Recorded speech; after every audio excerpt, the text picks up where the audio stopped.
안녕하세요. 사연을 시작하기에 앞서 구독과 좋아요 부탁드려요. 감사합니다. 사연 시작해 볼게요. 저는 보육원에서 자랐어요. 저를 버린 부모님의 얼굴도 이름도 모르지만 그래도 저는 나름대로 행복한 어린 시절을 보냈다고 생각해요. 물론 가끔은 다른 아이들이 부모님과 함께 웃으며 대화하는 모습을 볼 때면 마음 한구석이 쓰라렸죠. 그런 날이면 숨어서 몰래 혼자 울기도 했어요. 하지만 저는 그런 제 상황을 받아들이는 법을 일찍 배웠답니다. 네가 할 수 있는 일은 내 앞에 놓인 길을 최선을 다해 걷는 거야. 보육원 원장님이 항상 저에게 해주시던 말씀이었어요. 그 말씀을 가슴에 새기면서 저는 공부에 매진했습니다. 어쩌면 그것이 제가 세상에 증명할 수 있는 유일한 방법이라고 생각했는지도 모르겠어요. 나는 혼자이지만 가치 있는 사람이다라는 것을요. 초등학교 때부터 저는 공부를 정말 잘했어요. 담임 선생님께서도 저를 특별히 예뻐해 주셨죠. 학교에서 배우는 모든 것이 재미있었고 새로운 지식을 얻는 것은 언제나 설레는 일이었어요. 특히 과학 시간이 가장 좋았는데 인체의 신비로움에 대해 배울 때면 눈이 반짝거릴 정도로 흥미로웠답니다. 사실 제가 의사가 되고 싶다는 꿈을 갖게 된 것은 보육원에서의 슬픈 기억 때문이었어요.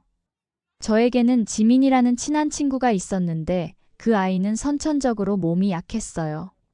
자주 아파서 병원에 가곤 했죠.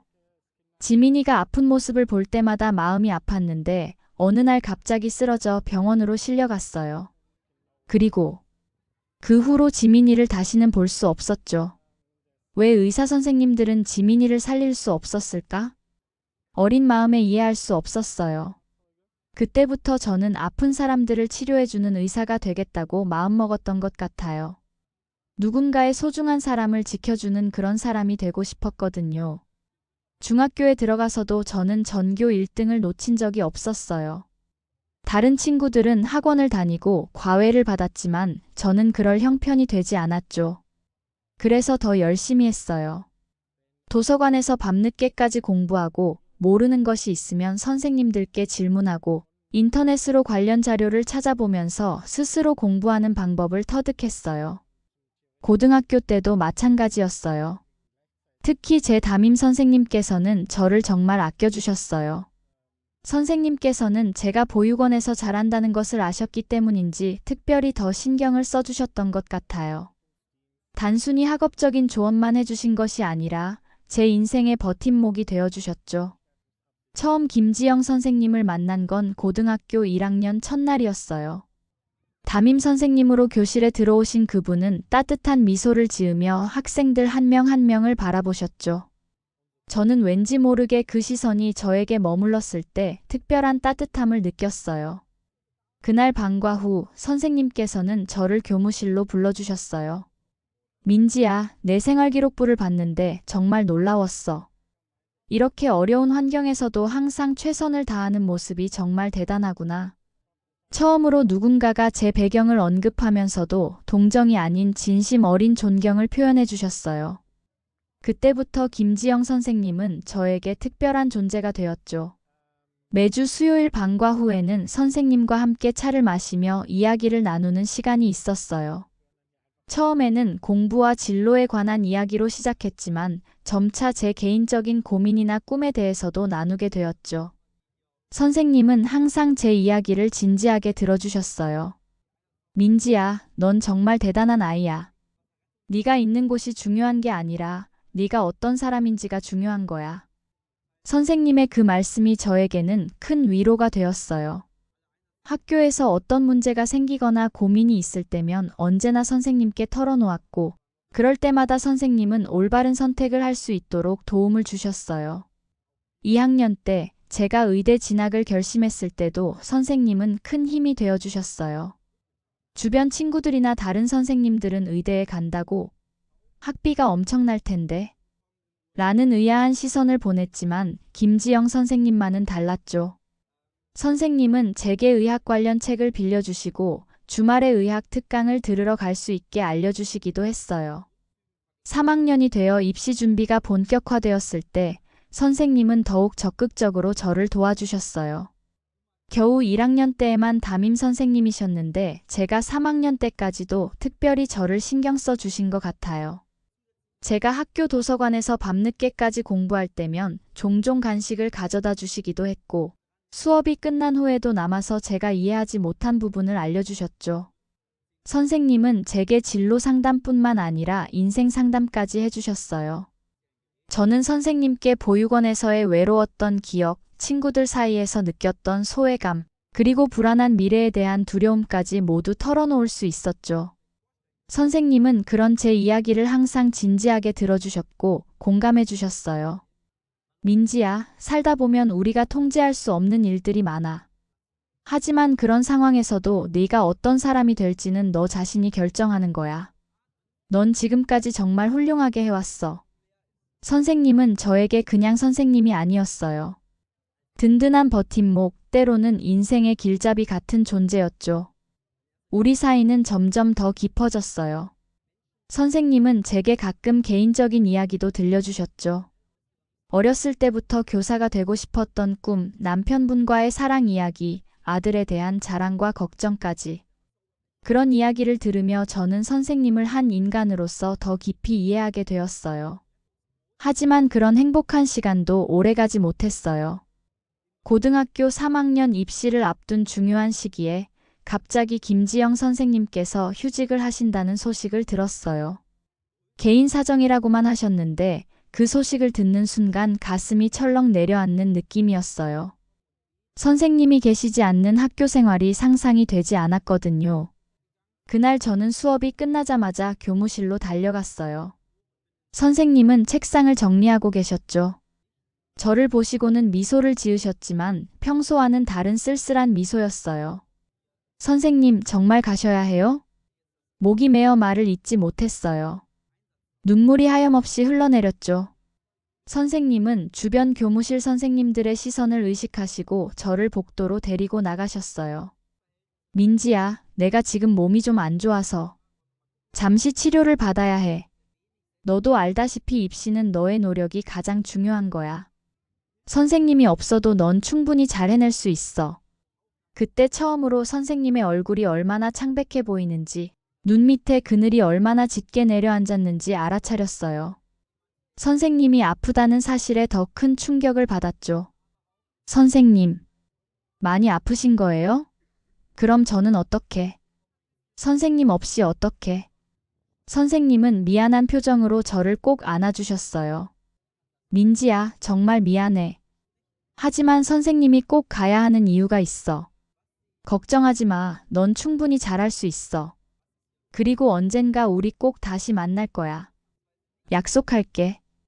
선생님은 가방에서 작은 상자를 꺼내 저에게 건네주셨어요. 이건 너에게 주고 싶었던 선물이야. 입시가 끝나고 대학 합격 소식을 들려줄 때 주려고 했는데 미리 주는 게 좋을 것 같네.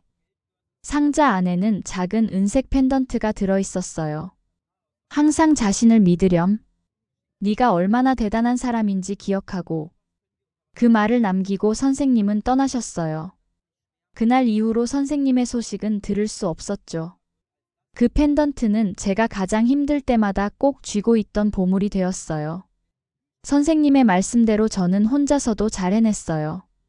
선생님이 계시지 않는 동안에도 열심히 공부했고 결국 서울대학교 의과대학에 합격했죠.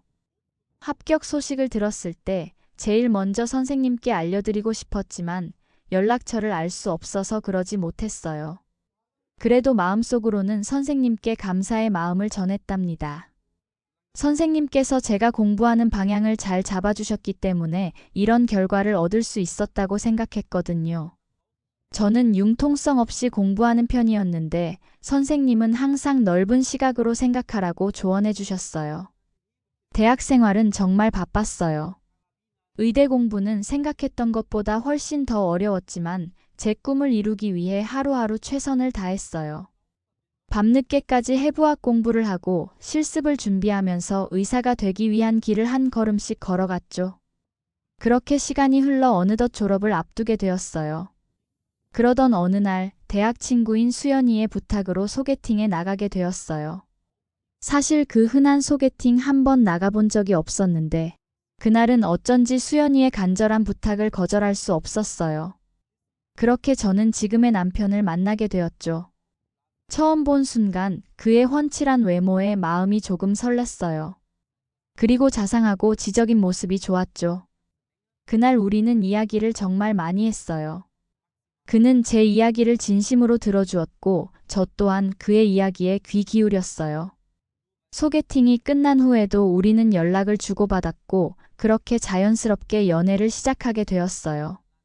남편은 당시 경영학을 전공했고 졸업 후 대기업에 취직했어요. 저는 대학병원에서 인턴으로 일하면서 의사로서의 첫걸음을 내딛고 있었죠. 바쁜 일정 속에서도 우리는 서로에게 힘이 되어 주었어요. 그는 제가 밤늦게 당직을 서고 지쳐 있을 때면 병원 앞에서 기다려 따뜻한 음식을 건네주기도 했고, 저는 그가 중요한 프로젝트로 스트레스를 받을 때 응원해 주었죠. 그렇게 3년의 시간이 흘렀어요. 어느 날 남편은 조심스럽게 저에게 말했어요. 민지야, 우리 결혼하자. 그의 청혼에 너무 기뻤지만 한편으로는 걱정이 되기도 했어요. 제가 고아라는 사실, 제가 자란 환경. 남편은 이미 모든 것을 알고 있었지만 그의 가족들은 어떨까 하는 생각이 들었거든요. 특히 시부모님께서 저를 받아들여 주실까 하는 불안감이 컸어요. 그는 제 걱정을 알아챘는지 먼저 그의 어머니와 식사 자리를 갖자고 제안했어요. 저는 긴장된 마음으로 그날을 기다렸죠. 그리고 그날이 왔어요. 남편과 저는 약속 장소인 레스토랑에 먼저 도착했어요. 제 손은 땀으로 축축했고 심장은 마구 뛰고 있었죠. 잠시 후 남편이 문 쪽을 보더니 반갑게 손을 흔들었어요. 엄마, 여기요.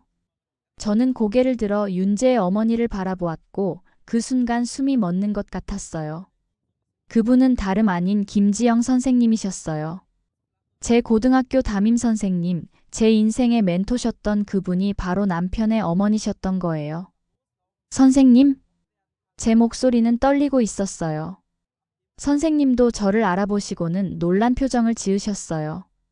민지, 너 민지 맞지? 그 순간 저는 참았던 눈물을 터뜨리며 선생님에게 달려가 안겼어요. 너무나 그리웠던 분, 제 인생에서 가장 중요한 분 중 한 분이셨던 선생님을 이런 상황에서 다시 만나게 되다니 믿기지 않았어요. 남편은 당황한 표정으로 우리를 바라보고 있었어요. 엄마, 민지랑 서로 아는 사이야? 선생님은 제 등을 토닥이면서 남편에게 설명해 주셨어요. 이 아이가 내가 항상 이야기했던 그 학생이야. 내가 가장 아꼈던, 정말 자랑스러웠던 그 학생. 그날 저녁, 우리는 정말 많은 이야기를 나눴어요. 선생님께서는 당시 암 진단을 받으셔서 치료를 위해 휴직을 하실 수밖에 없었다고 해요. 다행히 지금은 완치되셨다고 했죠. 선생님도 그때 저에 대한 걱정이 가장 컸다고 하셨어요. 네가 어떻게 지내는지, 잘하고 있는지 정말 궁금했어. 연락도 못하고 떠나게 되어서 정말 미안했단다. 저는 선생님께 제가 어떻게 의대에 합격했는지, 지금까지 어떻게 지내왔는지 모든 이야기를 들려드렸어요. 선생님은 눈물을 글썽이며 제 이야기를 들으셨죠. 정말 자랑스럽다, 민지야. 네가 원하던 의사가 되어서 이렇게 만나다니 정말 기쁘구나. 그리고 선생님은 남편과 제가 어떻게 만나게 되었는지 물으셨어요. 마치 어린아이처럼 호기심 가득한 표정으로요. 이런 걸 운명이라고 하나? 너희 둘이 이렇게 만나게 될 인연이라 그렇게 내 마음이 쓰였나 보다. 남편은 이 모든 상황이 놀랍고 기쁘다며 이건 분명 운명이라고 했어요. 저도 같은 생각이었어요. 이렇게 소중한 인연이 또 다른 소중한 인연으로 이어질 줄 누가 알았을까요? 그 후로 저와 남편, 그리고 선생님은 더욱 가까워졌어요. 선생님은 저에게 딸처럼 대해주셨고, 저 역시 선생님을 친어머니처럼 따랐죠. 남편이 아버님도 저를 따뜻하게 맞아주셨어요. 그렇게 1년 후 우리는 결혼식을 올렸어요. 결혼식 날 선생님은 저에게 작은 편지를 주셨어요. 그 안에는 제가 고등학교 때 제출했던 진로 에세이의 일부가 인용되어 있었고 그 아래 선생님의 진심 어린 메시지가 담겨 있었죠. 민지야, 네가 쓴 나는 의사가 되어 아픈 사람들에게 희망이 되고 싶다는 그 진심 어린 꿈이 이렇게 현실이 되었구나. 네가 이룬 성취가 얼마나 자랑스러운지 모른다. 이제는 내 아들의 그리고 우리 가족의 든든한 일원이 되어주어 더욱 기쁘다. 그 편지를 읽으며 저는 참을 수 없이 눈물이 흘렀어요. 선생님께 받은 따뜻한 격려와 믿음이 있었기에 오늘의 제가 있다는 것을 다시 한번 깨달았거든요. 선생님, 아니 어머님. 저 정말 열심히 살게요.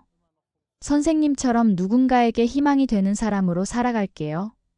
그리고 앞으로는 제가 좋은 며느리가 되어드릴게요. 이제 저는 대학병원에서 소아과 의사로 일하고 있어요. 매일 아픈 아이들을 치료하면서 제가 어릴 적 꿈꿨던 그 삶을 살고 있죠. 남편은 저를 항상 지지해주고 제 인생의 버팀목이었던 선생님은 이제 저의 시어머니 되어 여전히 지금도 저의 가장 든든한 버팀목이에요. 가끔은 이 모든 것이 꿈만 같아요. 보육원에서 자란 제가 이렇게 행복한 가정을 이루게 될 줄 누가 알았을까요? 그리고 제 인생에서 가장 중요한 분이 이렇게 또 다른 인연으로 다시 만나게 될 줄은요. 사람의 인연이란 정말 신비로운 것 같아요.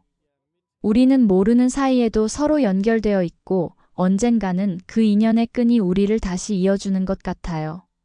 제 삶의 여정은 아직 진행 중이지만 이 여정에서 만난 소중한 인연들 덕분에 저는 더 강해지고 더 따뜻한 사람이 될 수 있었어요.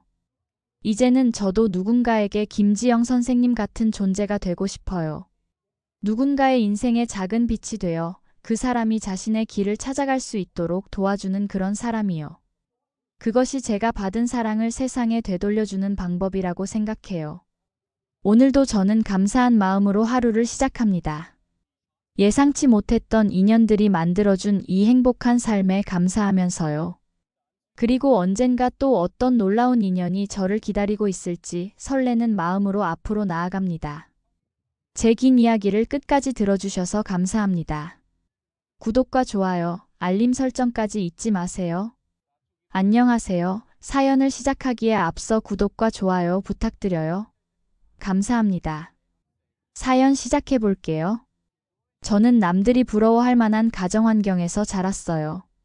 부모님은 유명한 의료기기 회사를 운영하셨고 저는 어릴 때부터 부족함 없이 자랐죠. 대학교에서 경영학을 전공했고 부모님 회사를 물려받아 경영할 예정이었어요. 그런데 운명은 생각지도 못한 방향으로 흘러갔습니다. 대학교 시절 카페에서 만난 민철 씨는 제가 그때까지 만났던 남자들과는 달랐어요. 그는 대학을 다니지 않았고 가정 형편도 넉넉하지 않았지만 성실하고 꿈이 있는 사람이었죠. 제가 자주 가던 카페에서 바리스타로 일하고 있었는데 항상 밝은 미소로 손님들을 맞이하던 모습이 인상적이었어요. 처음엔 가볍게 인사를 나누는 사이였지만 점점 대화가 늘어났어요. 그는 자신의 카페를 열고 싶어 했고 그 꿈을 위해 열심히 일하고 있었죠. 저는 그의 성실함과 목표를 향해 나아가는 모습에 매력을 느꼈어요. 대학을 졸업한 후에도 종종 그 카페를 찾았고 우리는 자연스럽게 연인 관계로 발전했습니다. 서연 씨, 나랑 결혼해 줄래요? 그의 프로포즈를 받았을 때 너무 행복했어요. 하지만 부모님의 반응은 냉담했죠. 서연아, 너 미쳤니? 카페 알바생이랑 결혼한다고? 그 사람 대학도 안 나왔다며? 부모님께서는 제가 집안의 유일한 자녀였기 때문에 회사를 물려받기를 원하셨어요. 또한 비슷한 배경의 사람과 결혼하길 바라셨죠. 하지만 저는 민철 씨를 진심으로 사랑했고 그와의 삶을 선택했어요. 엄마, 아빠, 정말 죄송해요. 하지만 저는 민철 씨와 함께하고 싶어요. 그 사람은 비록 대학은 못 나왔지만 성실하고 꿈이 있는 사람이에요. 결국 부모님과 크게 다투었고 그 사람을 선택한다면 우리 집안과는 연을 끊는 거다라는 아버지의 마지막 말씀을 듣고 집을 나왔어요.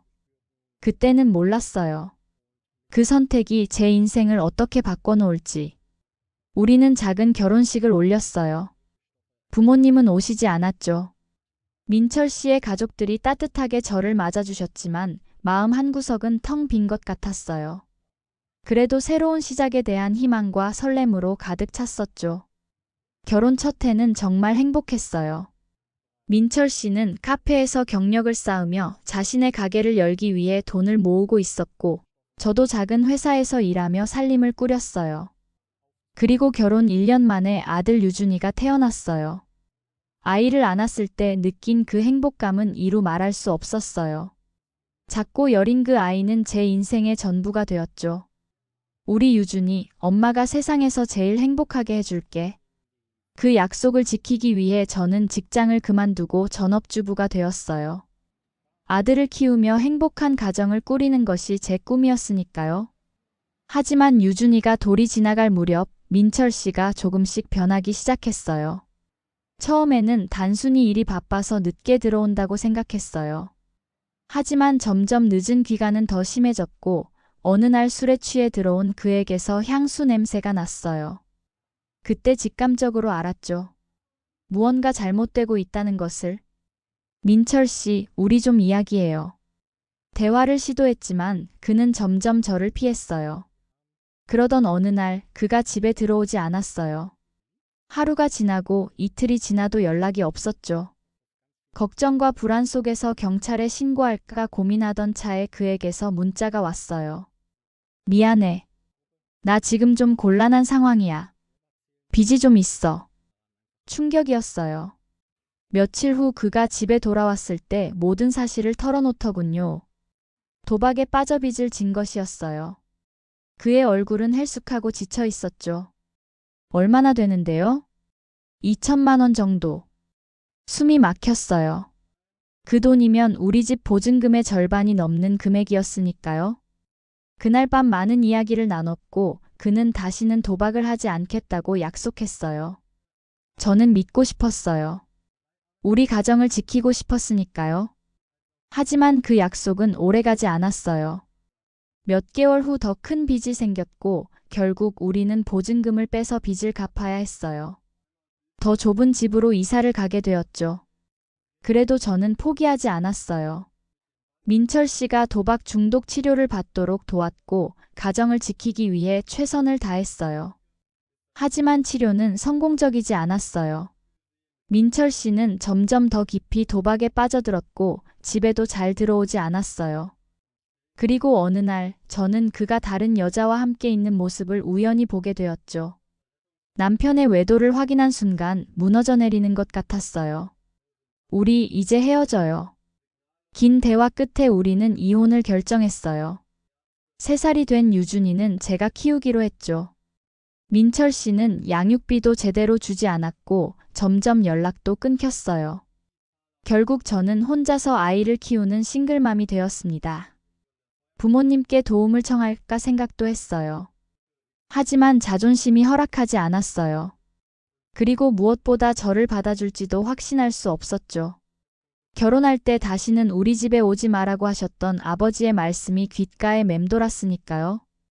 그래서 저는 혼자서 모든 것을 해결하기로 했어요. 처음에는 아르바이트부터 시작했어요. 유준이가 어린이집에 가 있는 시간에 마트 캐셔로 일했고 저녁에는 식당에서 서빙을 했죠. 밤에는 재택으로 할 수 있는 자료 입력 일도 했어요.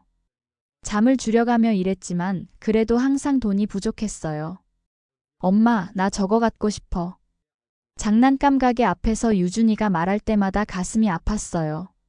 다른 아이들은 쉽게 살 수 있는 것들을 우리 아이에게는 사줄 수 없다는 것이 얼마나 미안했는지 몰라요. 하지만 월세와 공과금, 보험료, 유준이 어린이집 비용 등을 감당하기에도 버거웠으니까요. 유준아, 조금만 참자. 나중에 엄마가 꼭 사줄게. 그렇게 말하면서도 언제 그 나중이 올까 하는 생각에 눈물이 났어요. 하지만 유준이를 위해 저는 강해질 수밖에 없었어요. 아이에게 최선의 환경을 제공하고 싶었거든요. 그러던 어느 날 지인의 소개로 가사도우미 일자리를 알게 되었어요. 큰 정원이 있는 단독주택이었는데 월급이 꽤 높았어요. 주 5일 근무에 식사도 제공해준다고 했죠. 망설임 없이 지원했고 감사하게도 채용되었어요. 첫날부터 일이 많았어요. 집이 너무 커서 청소하는 것만 해도 하루가 다 갔죠. 게다가 요리까지 해야 했어요. 하지만 그동안 해왔던 일들에 비하면 훨씬 나았어요. 무엇보다 월급이 높아서 처음으로 경제적인 여유를 느낄 수 있었어요.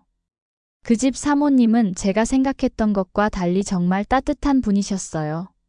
사모님은 아버지가 유명 로펌을 운영하신다고 했어요. 그래도 전혀 거만하지 않으셨죠. 오히려 저를 존중해 주시고 제 상황을 이해해 주셨어요. 서연 씨, 음식 솜씨가 정말 좋으시네요. 특히 이 김치는 정말 맛있어요. 사모님이 제 요리를 칭찬해 주실 때마다 기분이 좋았어요. 특히 제 김치를 좋아하셔서 자주 담가달라고 하셨죠. 처음에는 고용주와 직원 관계였지만 점차 서로에 대한 신뢰가 쌓이면서 친밀해졌어요.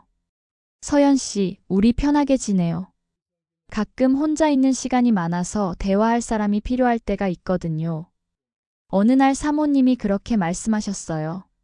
처음에는 직원과 고용주라는 경계를 유지하려 했지만 시간이 지나면서 자연스럽게 가까워졌어요. 가끔 사모님은 저녁 식사 후 차를 마시며 자신의 이야기를 들려주셨어요. 바쁜 변호사로 살아가면서 겪는 어려움, 일과 가정 사이에서의 고민 같은 것들이었죠.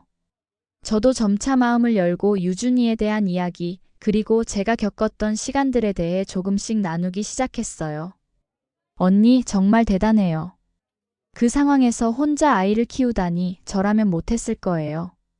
사모님의 진심 어린 말에 위로를 받았어요. 그 집에서 일하면서 저는 단순히 가사도우미가 아니라 가족의 일원처럼 느껴졌어요. 명절이나 특별한 날에는 선물도 받곤 했어요. 그렇게 시간은 흘러 유준이는 어느덧 고등학생이 되었어요. 성적도 우수했고 장래희망도 확고했죠. 엄마, 나 변호사가 될 거야. 약자를 도와주는 변호사. 아들의 그 말을 들었을 때 가슴이 뭉클했어요. 어려운 환경에서도 올곧게 자라준 아들이 너무 자랑스러웠죠. 저는 아들의 꿈을 위해 더 열심히 일했어요. 야간 자율학습비, 학원비, 참고서비 등이 만만치 않았지만 아들의 꿈을 위해서라면 무엇이든 할 수 있었으니까요. 유준이는 정말 열심히 공부했어요. 밤늦게까지 책상에 앉아 공부하는 모습을 볼 때면 가슴이 뭉클했죠. 그 노력 끝에 유준이는 서울대 법대에 합격했어요. 엄마, 합격했어. 내가 해냈어.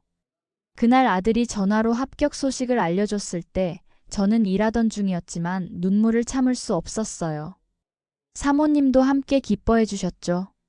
언니, 축하해요. 유준이 정말 자랑스럽겠어요. 오늘은 일찍 들어가서 아들이랑 축하 파티 하세요. 그날 저녁 유준이와 함께 소박하게 축하 파티를 했어요. 그동안의 고생이 모두 보상받는 기분이었죠. 대학 생활은 녹록지 않았어요. 등록금도 비쌌고 서울 생활비도 만만치 않았죠. 하지만 유준이는 장학금을 받으며 공부했고 저는 계속해서 일했어요. 사모님의 배려로 가끔 일찍 퇴근해 아들을 만날 수 있었고 특별 보너스도 받아 아들 뒷바라지를 할 수 있었어요. 그렇게 4년이 지나고 유준이는 법학전문대학원에 진학했어요. 그리고 또 3년 후 마침내 변호사 시험에 합격했죠. 제 아들이 변호사가 된 거예요. 그동안의 고생이 모두 헛되지 않았다는 생각에 가슴이 벅찼어요. 엄마, 이제 내가 돈 벌 테니까 그만 일해도 돼. 변호사가 된 후 유준이는 서울의 법무법인에 취직했어요. 처음으로 제게 그런 말을 했을 때 정말 감동이었어요. 하지만 저는 거절했죠. 아니야, 유준아. 엄마는 일하는 게 좋아. 게다가 사모님도 이제 가족 같은 존재야. 너는 내 앞길을 잘 개척해 나가. 유준이는 서울에서 원룸을 구해 독립했어요. 처음에는 자주 연락했고 가끔 제가 반찬을 싸서 가기도 했죠. 하지만 점차 연락이 뜸해지기 시작했어요. 바쁘다는 핑계로 제 전화를 받지 않을 때가 많아졌고 만남도 미루기 일쑤였죠. 처음에는 일이 바쁜 거겠지라고 생각했어요. 하지만 점점 더 심해지는 아들의 냉담함에 뭔가 잘못되고 있다는 느낌이 들었어요. 그래서 어느 주말 미리 연락하지 않고 아들의 집을 찾아갔어요. 하지만 문을 두드려도 아무도 나오지 않았죠.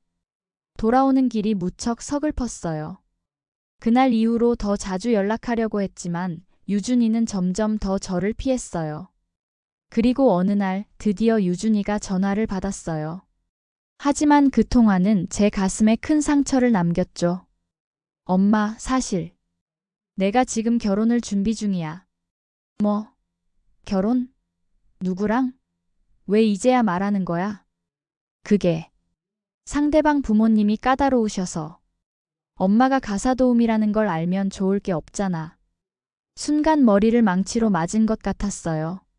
제 아들이, 제가 그토록 사랑하고 키워온 아들이 저를 부끄러워한다니. 그러니까 엄마, 당분간 연락하지 말아줘. 내가 나중에 상황 정리되면 연락할게. 전화가 끊기고 나서 저는 한동안 아무 말도 할 수 없었어요. 믿을 수 없는 배신감과 서러움이 밀려왔죠. 그동안 제가 그 아이를 어떻게 키웠는데? 변호사 되겠다고 해서 그 뒷바라지 하려고 얼마나 열심히 일했는데? 이제 와서 저를 부끄러워한다니요?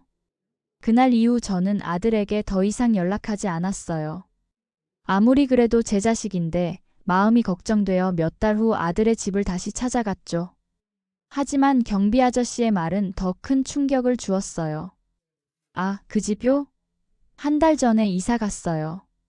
어디로 갔는지는 모르죠. 그리고 전화를 했는데 아들의 말은 정말 충격적이었어요. 쪽팔리니까 연락하지 말라고요. 그 순간 느꼈던 배신감과 서운함, 가슴의 아픔은 말로 표현할 수 없었어요. 내가 그렇게 사랑했던 아들이, 내 전부였던 아들이 나를 완전히 버렸다는 생각에 무너져 내렸죠. 하지만 저는 다시 일어났어요. 제 인생은 아직 끝나지 않았으니까요. 여전히 사모님 댁에서 일하며 하루하루를 살아갔어요. 사모님은 제 상황을 알고 더 많은 배려를 해주셨죠. 언니 힘들면 언제든 이야기해요. 내가 도울 수 있는 건 다 도와줄게요. 그렇게 시간은 흘러갔어요. 아들이 나중에라도 돌아올지 모른다는 생각에 저는 여전히 열심히 일하고 돈을 모았어요. 언젠가는 아들에게 도움이 될 수 있을 거라 믿었으니까요. 사모님과의 관계는 더 깊어졌어요. 사모님은 어느덧 아버지가 은퇴하시고 로펌을 물려받아 운영하고 있었어요. 그리고 이제는 단순히 고용주와 직원이 아닌 자매처럼 지냈죠. 사모님은 제 김치와 요리를 정말 좋아하셨고 언니 없는 집은 상상도 할 수 없어요 라고 말씀하시곤 했어요. 그러던 어느 날 사모님 댁 장을 보러 나간 길이었어요. 집 앞에 차 한 대가 세워지더니 누군가 내렸어요. 그리고 그 사람은 제 아들이었어요. 유준아. 놀라서 저도 모르게 소리쳤어요. 유준이도 저를 보고 놀란 표정이었죠. 엄마, 여기서 뭐 해? 엄마가 여기서 일한 지 벌써 10년이 넘었어. 그동안 어떻게 지낸 거야? 어디서 지낸 거야? 엄마가 얼마나 걱정했는지 알아? 유준이의 표정이 굳어졌어요. 쪽팔리니까 연락하지 말라고 했잖아요. 그냥 가던 길 가세요. 그 말에 눈물이 왈칵 쏟아졌어요. 그때 마침 사모님이 대문을 열고 나오셨어요. 언니. 왜 울어? 무슨 일이야? 사모님의 목소리에 유준이가 급히 고개를 돌렸어요. 그리고는 깜짝 놀란 표정으로 사모님을 바라보더니 공손하게 인사했어요. 대표님, 요청하신 자료 가져왔습니다. 사모님은 유준이를 보시더니 저를 다시 바라보셨어요. 언니, 무슨 일이야? 왜 우는 거야? 말을 못하고 눈물만 흘리는 저를 보며 사모님이 다시 물으셨을 때 유준이가 입을 열었어요. 저희 어머니이십니다. 제가 자주 연락을 못 드려서. 사모님의 표정이 순식간에 변했어요. 어머, 진짜예요? 언니, 이 아들이 언니가 말한 그 아들이야? 힘들게 변호사로 만들었더니 창피하다고 연락하지 말라고 했던? 유준이의 얼굴이 새하얗게 변했어요. 사모님의 말씀에 아들은 당황한 기색이 역력했죠. 갑자기 유준이가 제 앞에 무릎을 꿇더라고요. 엄마, 정말 죄송해요. 제가 잘못했어요. 저는 아들을 일으켜 세웠어요. 아무리 그래도 제 아들이 길바닥에서 무릎 꿇는 것을 볼 수 없었으니까요. 하지만 마음은 여전히 아팠어요. 사모님은 단호한 목소리로 유준이에게 말씀하셨어요. 강유준 변호사, 사람 그렇게 안 봤는데 그러면 되겠어요? 세상에 자기를 낳아 키워준 부모를 창피해하는 사람이 어딨습니까? 난 이런 엄마 있으면 업고 다니겠네. 언니, 나 먼저 들어갈게요. 사모님이 집 안으로 들어가신 후 유준이는 어리둥절한 표정으로 물었어요. 엄마, 도대체 어떻게 된 거야? 대표님을 어떻게 알아? 그리고 왜 언니라고 불러? 저는 깊은 한숨을 내쉬었어요. 이 집에서 내가 계속 일했어. 네가 변호사 되도록 뒷바라지하려고. 그리고 사모님은 나를 가족처럼 대해주셨어. 유준이의 얼굴에 후회와 부끄러움이 스쳤어요. 아들은 이내 저에게 진심 어린 사과를 했고 모든 것을 설명했어요. 그동안 출세하려고 애쓰면서 자신의 배경을 숨기려 했던 것, 그러다 결국 자신을 키워준 저까지 부정하게 된 것. 엄마, 정말 미안해요. 내가 너무 이기적이었어요. 용서해 주세요. 저는 아들을 안아주었어요. 아무리 미워도 제 자식인데 어떻게 용서하지 않을 수 있겠어요? 그날 이후로 유준이는 많이 변했어요. 지금은 저도 일을 조금 줄이고 가끔 유준이의 집에 가서 며칠씩 지내기도 해요. 돌이켜보면 참 많은 일이 있었어요. 좋은 집안에서 태어나 부모님의 반대를 무릅쓰고 사랑을 선택했고 배신을 당해 혼자 아이를 키웠죠. 그리고 그 아이에게 또 한 번 상처받았지만 결국은 다시 만나 화해했어요. 인생이란 참 예측할 수 없는 여정인 것 같아요. 우리가 계획했던 대로 흘러가지 않고 때로는 기쁨을, 때로는 고통을 안겨주죠. 하지만 그 모든 순간이 모여 지금의 우리를 만든다고 생각해요. 저는 여전히 사모님 댁에서 일하고 있어요. 이제는 예전처럼 힘들게 청소하고 요리하지는 않지만 사모님과의 우정과 그 집에 대한 애정 때문에 계속 일하고 있죠. 사모님도 저를 떠나보내지 않으시겠다고 하셨어요. 언니가 있어야 이 집 같아요 라고 말씀하시죠. 유준이는 이제 사모님의 로펌에서 중요한 역할을 맡고 있어요. 처음에는 어색했지만 지금은 사모님을 존경하는 후배 변호사가 되었죠. 가끔 저와 사모님, 유준이가 함께 식사를 하기도 해요. 그전은 제가 선택한 길이 비록 고달팠지만 결국에는 행복으로 이어졌다는 생각이 들거든요. 사실 저는 이제 모든 것을 용서했어요. 아들이 저지른 실수도, 전 남편의 배신도요. 인생을 살다 보니 누구나 실수를 할 수 있다는 것을 알게 되었거든요. 중요한 것은 그 실수를 인정하고 다시 일어서는 용기라고 생각해요. 얼마 전에는 용기를 내서 친정에 연락을 해봤어요. 아버지는 아직 그럴 준비가 안 된 것 같지만 시간이 지나면 제가 좀 더 용기를 내볼 생각이에요. 그동안 쌓인 오해와 아픔이 있겠지만 언젠가는 화해할 수 있길 바라고 있어요. 그래도 엄마는 제 연락을 많이 기다리셨나 봐요. 제 목소리에 울기만 하시더라고요. 인생은 참 신기한 것 같아요. 제가 가장 힘들다고 생각했던 순간들이 오히려 저를 더 강하게 만들었고, 제가 잃었다고 생각했던 관계들이 다시 제 곁으로 돌아왔으니까요. 지금 저는 행복해요. 아들과 화해했고, 좋은 며느리도 생겼으며, 사모님과 같은 소중한 친구도 있고, 심지어 엄마와도 다시 만났으니까요. 물론 아직도 가사 도우미로 일하고 있지만 그것이 제 자존심을 떨어뜨리지는 않아요. 오히려 자랑스러워요. 이 일을 통해 제 아들을 훌륭하게 키웠고 소중한 인연도 만들었으니까요. 앞으로는 어떤 일이 기다리고 있을지 모르겠지만 한 가지 확실한 것은 더 이상 두렵지 않다는 거예요. 이제 저는 인생이 주는 모든 순간을 감사하게 받아들이고 하루하루를 소중하게 살아갈 거예요. 그리고 무엇보다 제가 사랑하는 사람들과 함께라면 어떤 어려움도 이겨낼 수 있다는 걸 알게 되었어요. 그것이 제가 배운 가장 소중한 교훈이 아닐까 싶네요. 제 긴 이야기를 끝까지 들어주셔서 감사합니다. 구독과 좋아요, 알림 설정까지 잊지 마세요.